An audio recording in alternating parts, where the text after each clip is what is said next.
He's with this family. He's gone to their house, and so that's kind of where we're going to begin tonight, in continuation from last week's story. Francis went to church with the family for the first time on Sunday and thought he might find out something about God. The minister talked about Jesus being the Good Shepherd. Francis immediately thought about the farm, even though Uncle John didn't have sheep. Instead of listening to the message, Francis daydreamed. He liked going out in the evening to call in the cattle. He enjoyed carrying food to the calves, watching them jostle each other on wobbly legs. But what he loved best was the river. Whenever he could, he would escape and run along the banks, watching the swans and ducks and sometimes throwing stones at them for fun. One day, he and Martin went for a ride in the little boat that hadn't been destroyed when it went over the dam. But the ride was not as exciting as before. He liked Martin and Chris, but thought they were too tame. Francis felt he could teach them a thing or two, and one day he tried.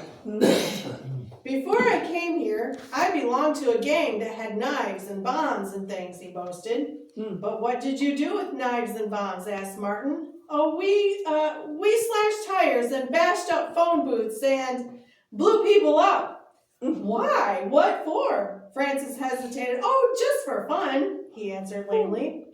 Chris, who had listened silently, spoke. Well, you're not as clever as my daddy.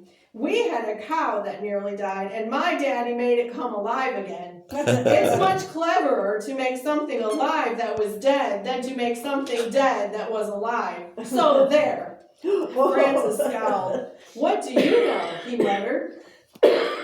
Later on, he sat alone at the kitchen table, bored and cross. Auntie Allison, which is now what he called Mrs. Glennie, was ironing. He gazed around the room and stared at the misspelled card on the wall. Auntie Allison, he said suddenly, where's God? She switched off the iron and sat down beside him. That's a good question, Francis, she said, because you'll never be happy until you find him. God is like the source of a beautiful river. All love and happiness flow from him. He wants you to find him. How? Asked Francis, at the same time thinking of the river just down the hill from the farmhouse. We couldn't see God, so he became a man and lived on earth. Jesus is the perfect Son of God. Listen carefully when we read about Jesus. When you know him, you'll know God. Francis listened every night. He learned how Jesus died on Good Friday because he loved people and wanted to take the punishment of their wrongdoing on himself. He also learned that Jesus rose again on Easter Day, was alive, and still went on loving. Uncle John, a much nicer name for Mr. Glennie, Francis thought, explained how each person needed to believe this for himself and receive Jesus as his own Savior.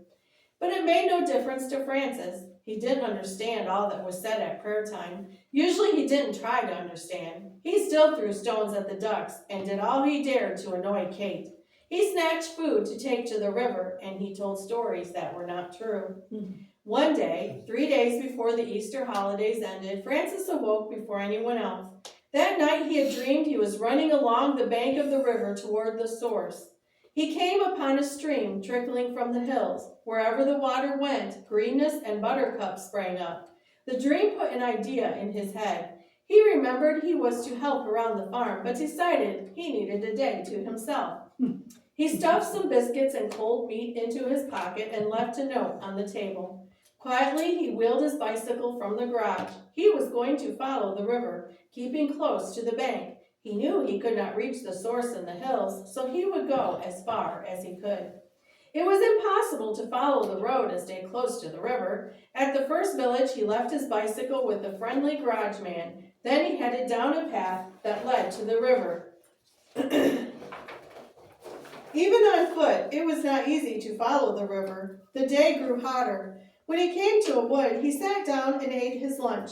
He watched a kingfisher skim over the surface of the water. He listened to the chatter and gurgle of the river and the crying of sheep and lambs in the fields. And then, as he rounded a shoulder of the meadow, he found it, a clear stream, rushing down over stones to join the river. Forget-me-nots and buttercups grew on the banks. Francis started climbing. Away up in those hills, he might find the source. He followed the stream until the river was a sparkling ribbon below him. Before him, lambs skipped and sheep grazed on a sloping green field. Presently, he came to a stone trough beside a house. Above the trough, crystal clear water bubbled up in a spring. He knelt down among the ferns and scooped up water with his cupped hands. "Now where be you come from?" a voice boomed from behind him. Francis leaped up. An old shepherd with twinkling eyes looked down at him. I followed the stream all the way up from the river, and I followed the river all the way from Rock Lake. Is this the real source, and does it belong to you?" The shepherd chuckled. "Yes, it belongs to me, but my wife will tell you about it. I'm busy." He led Francis into the house. Francis sat on a rug beside a tame lamb, eating buns and asking questions. He learned that years ago the shepherd's father had found the spring. The water was dirty with mud and dead leaves, so he had cleared it and dug the spring a little deeper. The water came up, clear and clean. "Does the stream ever dry up?" asked Francis. The shepherd's wife shook her head. "Not quite. Even when we had a drought, our pasture stayed green. You'd best be getting home soon. It's getting late." Francis reluctantly said goodbye and headed for the mailbox. The shepherd's wife had told him he could ride to the next town with the postman. In no time, the mailman dropped him at the garage.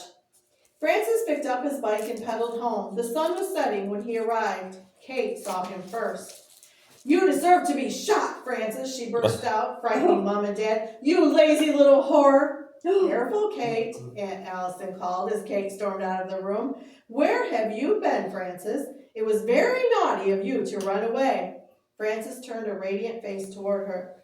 "I found the source of a little stream. I followed it right to the top of the hill."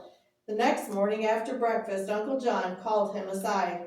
"I'm sorry, Francis. You cannot go with the boys and me. We're going to the cattle market today. You must stay here and do your share of the work that wasn't done yesterday. We would have enjoyed it much more with you, but you've got to learn to obey." Francis was bitterly disappointed, but much too proud to show it. He shrugged his shoulders and wandered off with his nose in the air. There was one small gleam of comfort. Kate was hoping for a quiet day at home. He would make as much noise as possible.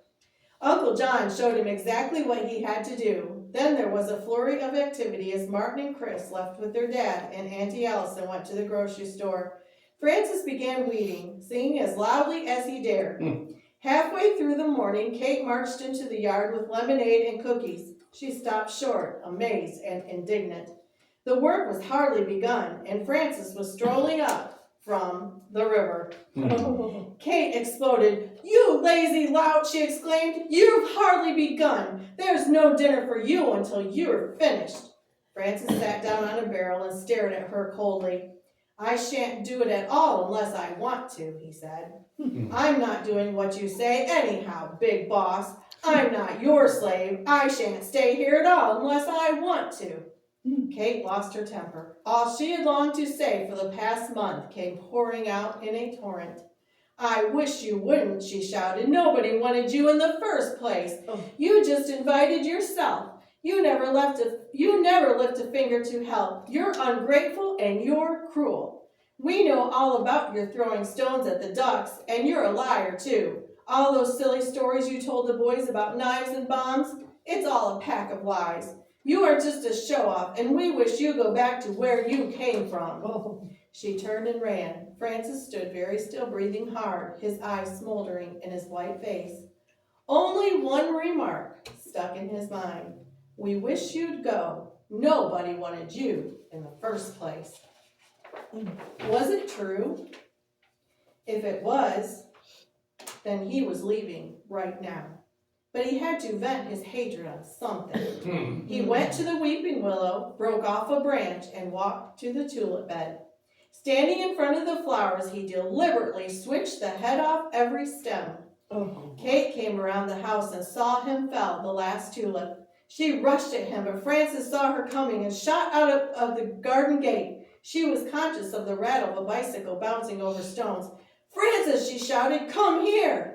But Francis hurled back a rude remark and was gone. Oh dear.